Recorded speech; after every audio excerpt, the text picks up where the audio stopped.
Welcome to Happy Talks with Dr. Alice and Donovan. Dr. Alice Fong is a holistic naturopathic doctor and founder of Amor de Soi Wellness. And Donovan Jensen is a software engineer and founder of HowToHappy.com. Together, they're out to cause more happiness in the world. Hello, everyone. Welcome to Happy Talks. My name is Dr. Alice, and this is my awesome co-host, Donovan. And today we're going to talk about hypnotherapy. There's definitely a lot of misconceptions out there, so I'm here to kind of clear that up. Generally, just kind of a starting point when I'm working with people doing hypnotherapy as one of the many tools that I work with people. Usually, I see it kind of like a blend of sort of like talk therapy, but it's also like meditation combined, because I know a lot of people kind of think when they think of hypnotherapy, they're probably like thinking more like stage hypnosis, which is a much different thing, where someone's going to an entertainment show and that hypnotist is making them like quack like a duck or bark like a dog. And in my style, it's not about giving them suggestions to do something. It's not even making them do anything really. It's more about like unraveling what's going on in their subconscious mind that's interfering with their ability to do what it is that they want to do. Because I think I'm a huge advocate for traditional talk therapy. I think it's really beneficial to explore and navigate how like your past influences your behaviors now, to develop some awareness about that.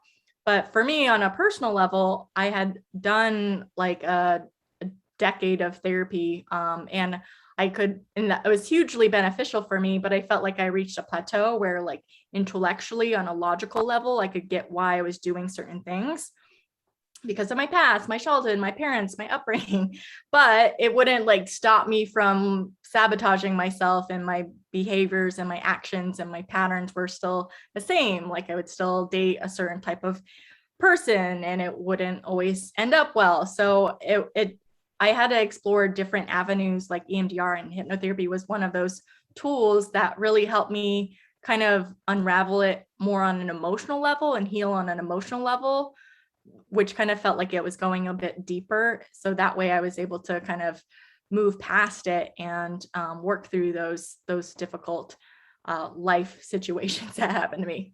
So yeah, that's kind of like a starting point. I just threw out a lot of information. Do you have any questions for me, Donovan? Yeah, I have a few, and also a caveat, which is that Yeah. I have done some hypnosis, not for hypnotherapy, but for sort of I didn't, it would be called stage hypnosis, but it wasn't, on a stage, On a right? stage, I never made it that far. I never Right. got that deep into it. But I think maybe the first thing for us to tackle is sort of some of the misconceptions or confusion or like the skeptical position, right? Because and I'll just tell a story, which is I went to a hypnotist show and I watched the show, and they, if people haven't seen one before, they kind of just do a couple things to get people relaxed, and then sort of pick and choose out of the audience who seems to be hypnotized, and then have people do certain stuff. I went to a show like that, and having studied psych and being interested in psych, I was like, wow, that's absolutely fake. Like, this is ridiculous. This is the stupidest thing I've ever seen. But I'm curious what's going on. So I read one book. That's it. I read one book, and it also had like, here's how you hypnotize someone. And I was like, okay, here's how you hypnotize someone. This is super legit. I tried it on my sister, and it worked within like 2 minutes, and she was completely like deep in a trance. And I was, once I saw it and I knew her, and I knew like, oh, she's acting like very different from how she normally does. Like, this trance state is something. Like, I don't know exactly the mechanics behind it. And, I've read up on it, and maybe we can talk about it more. But the way I got into hypnosis and the way that I tried it was thinking that it was fake, and then it worked. So that's a little bit of like kind of my background. And then, I had some other experiences built up on top of that. But I think the first thing that I wanted to tackle is sort of this skeptical position, and go back to what do you see as sort of the differences between stage hypnosis and hypnosis for therapeutic purposes? Yeah, I'm not saying there's any like there's like stage hypnosis is bad or wrong, and it's entertaining, it's fun, and maybe it can like, I think people think of like the Office Space like situation where he just like wakes up happy, and I'm like, that was a situation that'd be great. And I wasn't trained in that, so I think maybe there's value there. Well, how I was trained and how I practice is the therapeutic modality, where it's not really offering even suggestions or not even like telling them like how they should feel, like, oh yeah, you're gonna wake up magically happy. That would be great, but that's not what I do. Maybe there's some hypnotists that can do that, but kind of what I do is actually kind of get them in a nice relaxed state. It's kind of like a guided meditation first. And then I actually am conversing with them over their areas of concern, really exploring what's going on in their subconscious mind that interferes with them doing what it is that they want to do. Because for me, as a naturopathic doctor, I'm doing a lot of like helping people with their nutrition and their lifestyle plan and meditate and do like a lot of building healthy habits, which is hard for a lot of people. So when they don't get results is because they haven't really stuck with the plan, or they're not doing it consistently enough to really see the results. And so I like hypnotherapy as another tool in my toolbox, because it's like giving them the motivation and confidence to actually like do the things that I'm recommending for them. So it kind of like goes in hand and really be able to kind of go deeper on an emotional level. And it's really me asking a lot of questions and kind of like pulling at a thread on a sweater and kind of unraveling, and it's very organic, and there's a lot of imagery that can be really healing. Some examples I utilize it for, I talked about like motivation and confidence is huge, giving them motivation to do the things that they know that they need to be doing. But another thing is like dealing with inner conflicts, because sometimes there's like a part of us that really wants to eat cupcakes, and then there's a part of us that wants to be healthy. And so it's like dealing with that inner conflict sometimes can be beneficial, or having them imagine their most ideal self and stepping into that. And so they are being that. Another one example is like, if there's past trauma or childhood wounds, having them kind of like go back into their childhood and kind of support and have compassion and love for that child that child didn't receive back then, can kind of be like a healing practice in itself. So it's healing childhood wounds. It's unraveling what are those mental emotional blocks. It can also be for helping people make decisions when they're having like inner conflict or doubt. So those are some of the benefits. So I'm not giving people like, yeah, you feel happy, you feel amazing, and you wake up magical, life is great.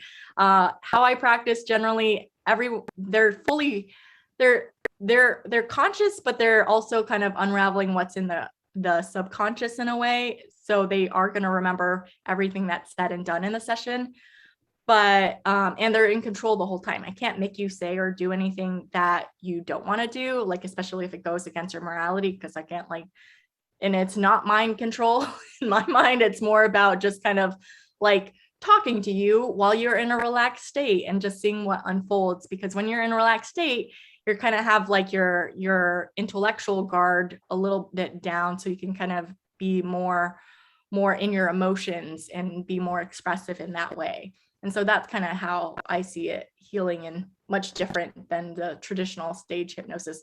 Although, just a caveat, though, there is like, I think there are some benefits to like that type of hypnosis or style. Like one of my meditation practices that I teach people is called autogenic training, which is kind of like self-hypnosis, but it's more of like, oh, my hand is heavy and warm. My hand is heavy and warm. And it's like auto suggestion. And then your hand gets actually heavy and warm because you've kind of like repeated in your mind. It actually starts to get warm in that sense. So there's some benefits to that, but it's not the focus generally on when I'm working with people. Yeah, that maps pretty well onto sort of some of the experience and background that I've had. I kind of look at the hypnotic state as like a state of heightened focus, which makes it overlap with meditation quite a bit, because that's basically what meditation is clearing your mind for something. So there's a lot of overlap there, and feel free to jump in if you disagree with anything I say in the next couple sentences. But On top of that, there tends to be like a heightened state of openness or suggestibility, depending on what the context is, right? You said in that context, you're not really suggesting anything in particular, but you might be, right? You might be if they're having trouble adhering to a particular plan or whatnot. So I didn't brush up on my science. I probably should have before I came into this conversation. But if I recall, what happens when you're in a trance state is parts like the brain activity actually changes. That's for sure. I believe it's parts of your prefrontal cortex start slowing down and having less activation. So that basically means you're not like filtering things as much or like focused as much on kind of the like logical piece like you were talking about before. Now, the mechanisms for how that happens, I don't think are clear. But there is evidence and research that shows that your brain is actually in a different state during this piece. And the reason I want to bring that up is just because like I said, I got into it because I was so skeptical. I was like, this is not real. Anyway, back to ground down again. So yeah, that maps onto kind of what I've seen is you get into sort of this state where you're really focused and more open to things. And for stage hypnosis, you kind of can pick and choose from people who are the most likely to go into trance and then have them do silly things because their prefrontal cortex, that part that's filtering for like, is this real or not? Should I do this or not do this is really inhibited. Whereas other people that I tried to hypnotize, and maybe you've had this same experience, typically went into like a lower trance state, which is to say just like relaxed, open, and able to focus on whatever the specific thing is. And I think it's different than just trying to talk through, like typical talk therapy type of stuff, because you are making sure that your baseline is very, very relaxed. And then you're removing all this other stuff. Like when I've had therapy sessions, when I go to therapy, a lot of times it's a million things going on in my head at once. And I'm trying to focus, but I can't really because I'm like, oh, this isn't good, but I love this, but not this, but this, right? Like it's just huge, just dump of everything in my brain, as opposed to the times that I have done. Again, I haven't done hypnotherapy, but I've kind of done, I've done guided like hypnotherapy, not with someone, but like with a recording. Same sort of thing. Like it's much easier to tap into, okay, here's the one really specific thing.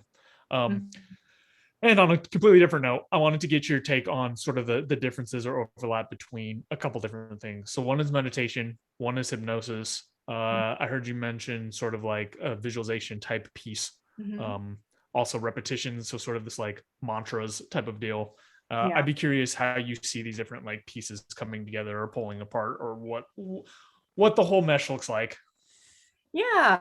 Sometimes when it's different when like, you could do like some self-hypnosis more. I kind of pair that with like meditation in a way. It's like, maybe you're repeating like a mantra or phrase to yourself, or it's like, sometimes I do that, like, oh, you are whole and complete, you are lovable, you are worthy. And that starts to like actually shift your mental emotional state to being a little more positive.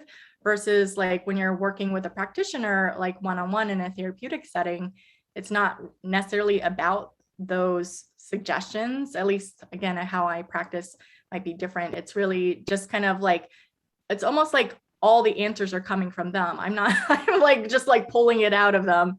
And then sometimes they come up with a powerful phrase for themselves that might be like, I'm not going to give them a suggestion. I don't know what's going on in their brain.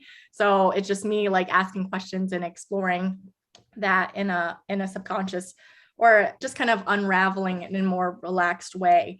And I wanted to comment back on what you said about like being skeptical, because I get plenty of skeptical people. And I also want to kind of comment back on like the varying levels of trance state, because that does vary for people. Because I think it's like, I'd say 95% of the people are able to get into a trance state when they're working with me, but the degree of how relaxed they are varies.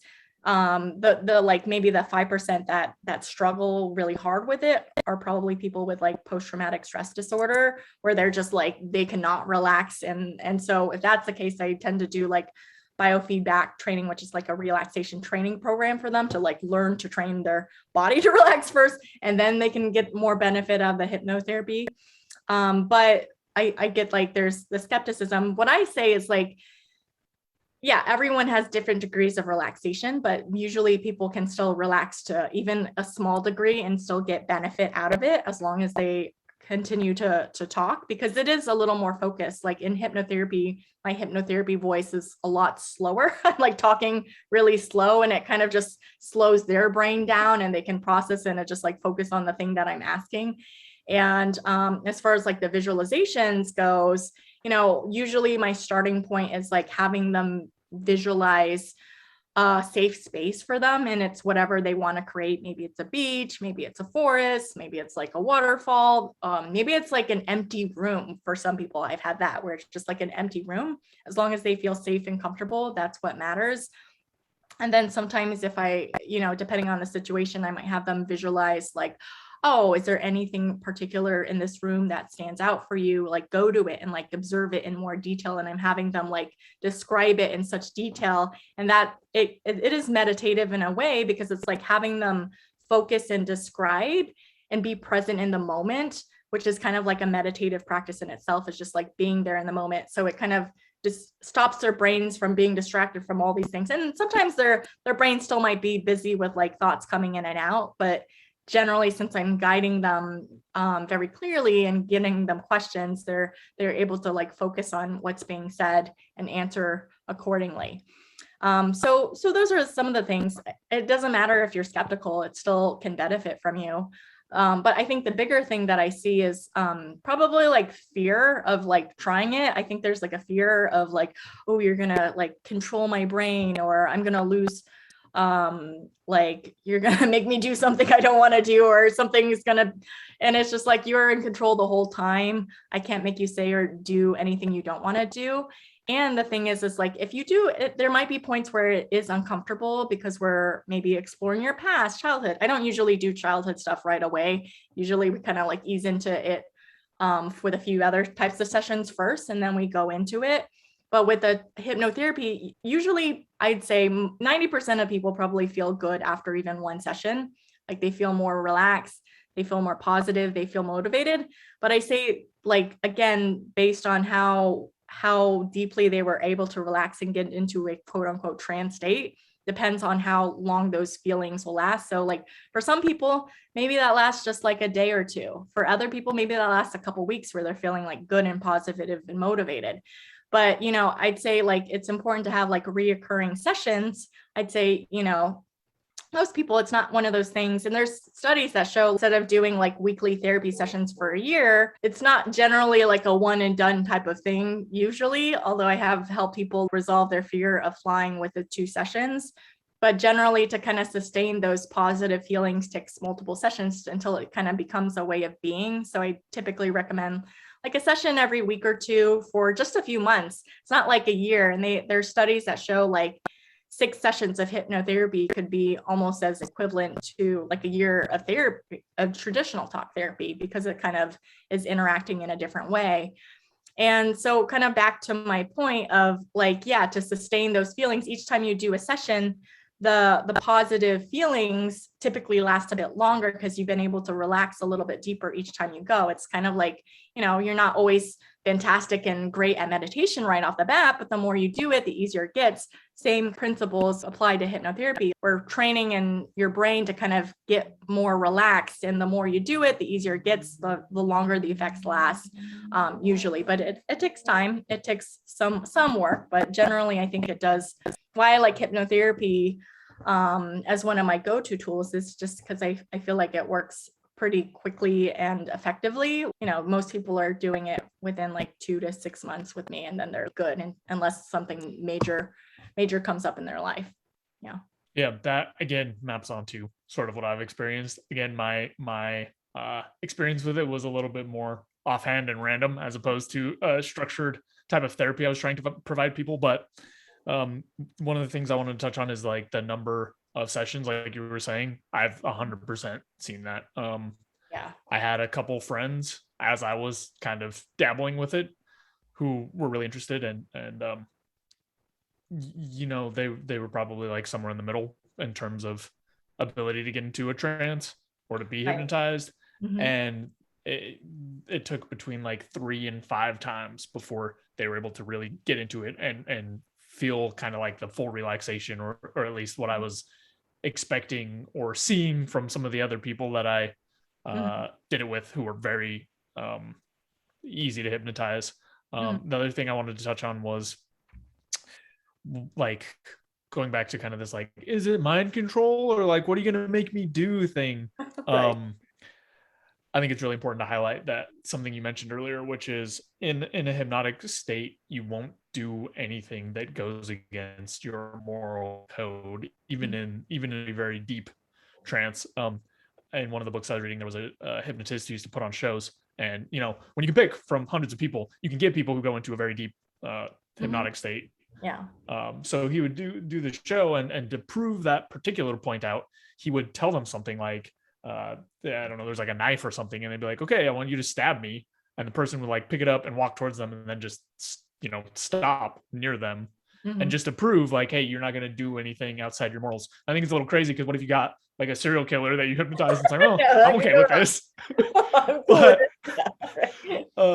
the other thing I wanted to mention is there was a couple people that I, as I was doing it kind of experimentally or whatever, that they had a very standoffish attitude of like, this isn't going to work, and I know it's not going to work, and I'm not going to try, but I want you to do it anyway. And it's like, it's like, not going to work if you're not open to it, because the underlying basis is being able to get into a state of relaxation.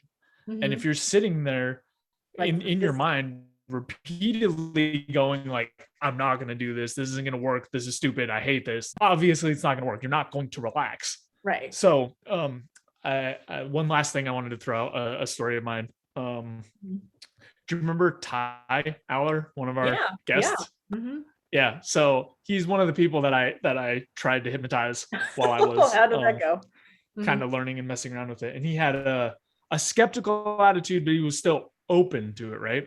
And it was the same sort of progression where like we tried it once, didn't really do too much. Maybe he relaxed a little bit, but not like what you would think of as a trance. Second time, maybe a little bit more, but still really nothing going on. The third time we did it though, I was doing one of when you do like show hypnosis, you do kind of these different tests or stages or things to see how far in a trance someone is. And so I had done a few of them, and they were going, he looked like he was in more of a hypnotic state than previous times. So I tried one of the ones, which is, you're not going to be able to remember the number 3, no matter how hard you try, you won't be able to remember it. So then, I had him wake up just like in like a normal hypnosis show and say like, okay, just go ahead and count to 3. And it was so funny because it was like, I had talked to him a bunch of previous times, like, this doesn't really work, I don't think this is real. And this time he was like, 1, 2, 4, 1, 2, 1, 2, 2.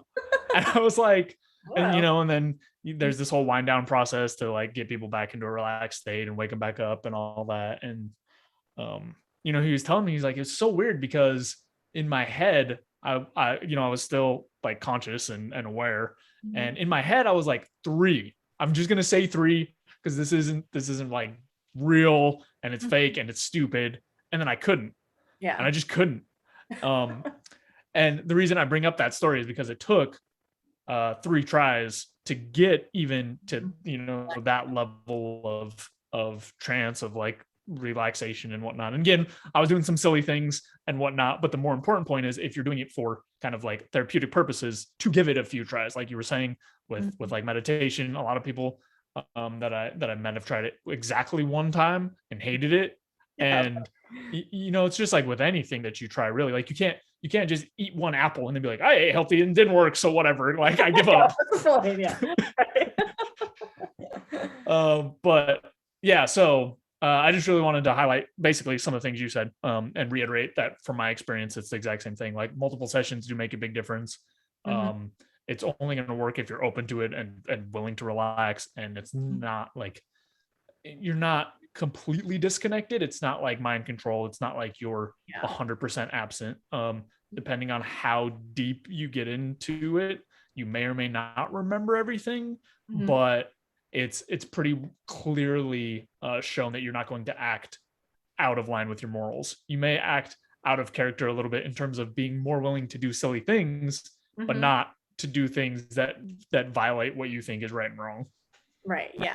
Yeah. And in a therapeutic setting, I'm not trying to make you do silly things generally, although I'm like curious because I actually haven't been trained on in stage hypnosis, and I'm like, oh, I kind of want to like experiment because I've only been trained in like therapeutic hypnotherapy, and so I'm like, oh, I wonder what that would be like, because it would be kind of cool to just be like, oh, wake up happy, like Office Space kind of a thing.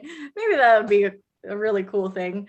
But yeah, it definitely takes like multiple sessions, and the more you do it, the easier it gets for sure. Mm-hmm. There's another thing that I just thought of, but one of the other things that's very important for having success in being hypnotized, and I imagine it's the same for hypnotherapy, is having good rapport with the person you're doing it with. Mm-hmm. Because a big piece of it is, again, it's going into this relaxed state, and it needs to be someone who you see. The only word I can think of is as an authority figure, but not in the sense of like they're in charge of you, but they're competent, someone that you feel safe around, and someone that you're willing to listen to, right, and be open to. Again, I'm looking at it from the show side. Yeah, go ahead. The word that comes to my mind, like what's really key and critical, is like trust in the practitioner. It's really important for them to open up, and that's why I don't generally like on the first session go right into like deep childhood wound. It's like really heavy stuff for some people, so it's like, okay, let's start off lighter, let's build some trust, let's just do some like gentle, lighter visualizations, like safe space. And even then, sometimes, I think it is having people feel a little more vulnerable, I think, and maybe that's part of the fear. In that, it's more emotions can be uncomfortable for some people. It's actually very common for people to like cry in a session with me, because it's like they're opening, and they've been like kind of suppressing some emotions, and sometimes that can open it up, and that's scary for people. But if at any time they feel uncomfortable, like we're going down a path and we're starting to like peel back the layers of something that happened to them in the childhood that was traumatic, I always like preface it like, if you don't feel safe or comfortable at any time, just tell me and we can redirect it and go down a different path where you do feel safe. But sometimes they're ready to go. I think I have them kind of like trust their own intuition on if they feel ready or not to go there, and if they do, we'll go there. If not, that's totally okay. We can go down a different avenue. So it is really key and critical for people to feel safe, and it's like, I was about to say safe and comfortable. It's like comfortable, but there's also discomfort. So it's like trust. They have to have trust that, that the practitioner is not gonna, have ill will or try to steer them and push them too hard into like the emotions if they're not ready. I think that's important. But knowing like, sometimes it can be uncomfortable when you're uncovering and unraveling those emotions, but part of that is working through the emotion to process it so you can heal and move on, is part of that healing work. Yeah. And I think that's really important to highlight for anyone who's considering trying it or has already tried it maybe once or a handful of times, but with someone who they didn't quite click with, just the same as like a normal therapy relationship, a traditional therapy relationship. You need to find someone that you feel very comfortable with and that you're able to share with and open up with. Because if you don't, you're not going to just get to the right level. You're not going to be calm enough. You're not going to be open enough to explore some of those things. So setting that foundation, that baseline of trust is really important. Totally. Yeah. And I would say, it's not necessarily for everyone. I say it benefits a lot of people, the majority of people, but if it's not the right tool for you, maybe that is just traditional talk therapy. Maybe that is like a different type of therapy, like EMDR. There's a lot of various tools out there, and it's finding the one that works best for you. But again, I've been doing this for well over a decade, and it seems to work pretty well. So it's one of my go-tos, but it's not my only tool. Obviously, I have a lot of different things. And the other, I just remembered another question that I get a lot is, since I have a completely virtual practice now, I'm only doing hypnotherapy virtually on like Zoom, and people are like, that seems weird. They're like much more resistant to doing like a telehealth type of visit versus like even though they'll do like teletherapy because with the pandemic and everything. But as long as there's no like technical glitches like our internet freezes, which happens once in a blue moon, not too frequently. Seems to work just as effectively, surprisingly. And I've been doing it for a couple of years now. Mm-hmm. Interesting. Yeah. I would have to obviously I haven't even done it in a number of years, but I would have to revisit what the way that I learned to do it, because a lot of the pieces involved physical touch of some sort. Interesting. But then again, for the more showy type stuff, it is a lot more. You need to see where people are at in their physical state, right? Yeah. Because you need to see if people. It helps to see their face, which I can do on Zoom. Although I have done it over the phone, but I much prefer to do it over Zoom where I can see their face. And sometimes if they're like lying down in their bed, which sometimes it's nice because they can be like, oh, I'm so comfortable in my bed, and they can lie down. I'm like, just point the camera so I can see you and see what your facial expressions are. Yeah, that helps. Yeah. Yeah, and for therapy, hypnotherapy, you're not going to be doing anything physical, really, I imagine. Yeah. But in the showy stuff, stuff, it's all the time. You're having people like, you need to have more of a physical presence to be like, is this person in enough of a trance to dance like a chicken right now? Nope, I don't think so. So let's try some deepening techniques and whatnot. So it's just interesting to me because when you first said that, I was like, how would I hypnotize? Oh, well, it's a totally different space and a totally different intention and a totally different intended outcome. I'm open to letting you do some stage hypnosis on me if you want to pull out your book and dust it off and experiment with your skills, because I don't know if I've ever even had I've had like not necessarily stage hypnosis, but I remember when I was doing my training to do hypnotherapy, I remember one of the visualizations she had us do was like she had us all like close our eyes and just like imagine like a lemon in your mouth, and you're like, she was just like describing it in such details, and you like start to like feel the sourness in your mouth, and I was like, oh, your brain is a really powerful thing. Yeah, so who knows. Yeah I have been hypnotized at what I would say is probably a light level. And it was really interesting because it was after I had already started doing some of the stuff. Like I tried it at that first show I went to, but not really, because I was doing exactly the thing that I said will make sure it doesn't work, which I was like, this is stupid. It's not gonna work. This is fake. This is don't relax. So yeah. But after that, I tried it at another show, and it was really interesting because I could sort of feel, I don't even know how to explain it, like a boundary kind of eroding, like me slipping from like, oh, I'm totally conscious, aware, everything 100%, to like, oh, I'm getting like so relaxed, and like, oh, this person up on the stage is saying to like do this thing, like, oh, that's silly, but maybe I'll just do it anyway. And then then I freaked out and went back to my default of just like, nope. And instead of fake, I was just like, I don't want to do this. Like, I'm not willing to be in any deeper of a trance than this. But it was interesting just coming from such a skeptical place. I'm still blown away that the reason I learned it is because like, this is not fake. And I would be curious to know what this just like social phenomenon is. Like how does this work? Only to have it work and then find out that things in your brain are actually changing and whatnot. It's not just a social like pressure phenomena. Right. Yeah. And I think, you make a really good point for people that are skeptical. I think it's healthy to have a little bit of skepticism.